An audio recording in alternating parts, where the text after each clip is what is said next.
And so this is how the last poisoning event went. This is the quietest time I could make this video, so I hope you guys can hear me over any car noise. I had mentioned in an earlier video a few weeks ago, maybe about 6 weeks ago, that a buddy of mine had given me some pills to help me because I've been in pain.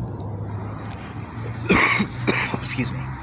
Towards the end of October, maybe October 20th, 22nd, something like that, I went to the DMV, so I had to do a lot of walking, and during this trip I actually took those hydrocodone or whatever they were. I only took 2 of them, so I have the other ones as evidence. But so I go on this mission to the DMV to go to Winco to get some food, to go to Budlandia to get my meds, and I took 2 of those pills, one on the beginning of the trip and one in the middle of the trip, along with Tylenol and Advil. I thought it was working. I get over to Burgerville, where Dave, the security guard that gave me the pills, it was. And I need to make this point. Julian, another security guard there that I was talking to earlier on, many months ago, he had done this really strange thing. I told him I needed some help, and I was going to ask him to try to get in contact with a journalist or a lawyer for me. And he kept saying to me if I wanted to be famous. Do you want to be famous? Do you want to be famous? I'm like, what are you talking about, dude? And he was really confrontational and really strange the way he behaved towards me, because we've always had a very cordial,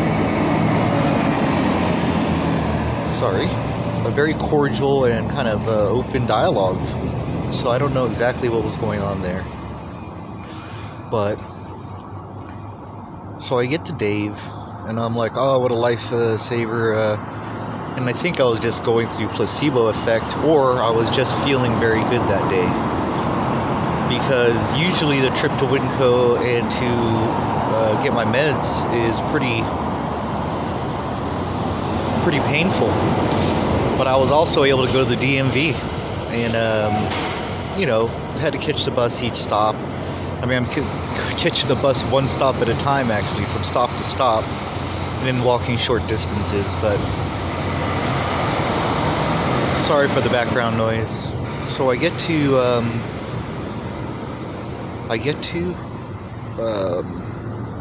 Burgerville, and I'm letting Dave know, hey, I'm really grateful.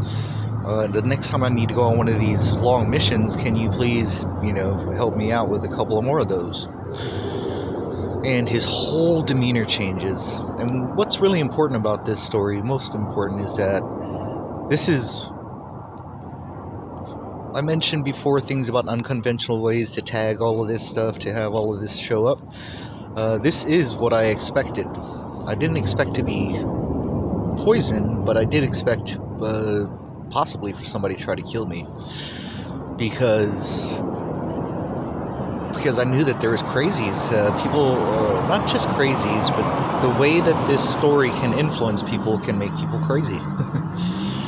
So he starts going off, running his mouth about smoking, about growing marijuana, about how some mad dogs just need to be put down.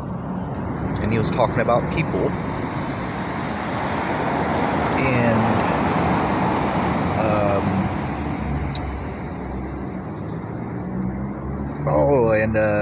the private, the unconventional thing to show that there is a breach in my invasion of my privacy and exploitation of that, criminal, malicious, all that.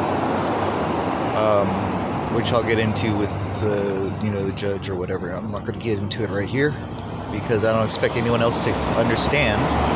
I never needed anyone else to understand. I needed to show that there was an invasion of privacy and something very strange going on involving surveillance that shouldn't be occurring amongst Americans.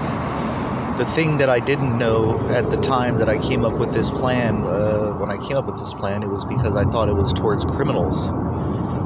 And not that these people aren't acting criminally as far as I'm concerned, but I thought it was towards criminals. But it seems that it has been law enforcement the whole time. including the fire at the house.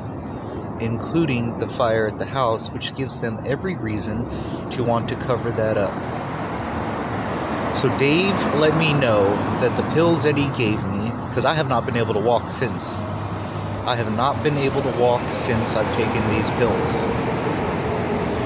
Dave let me know that they were putting down a crazy dog or a crazy person. That's supposed to be me. And then he let me know about the private invasion of privacy by letting me know things that I had done, that I had done purposely to some degree for, because I knew that these people were bad people. They were going to exploit that information, and that would leave a track.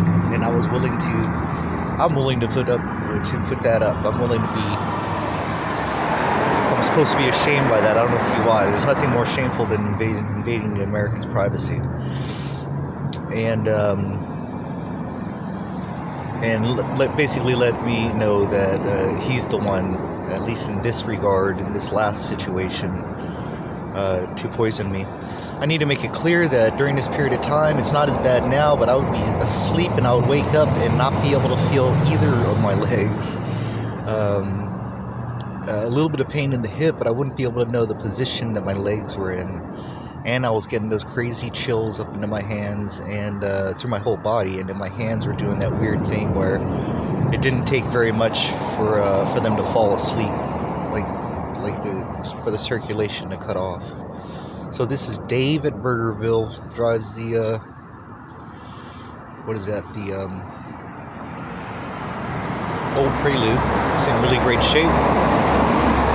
And Julian, who apparently seems to have known something too, when I asked him for help, became very, very aggressive with me.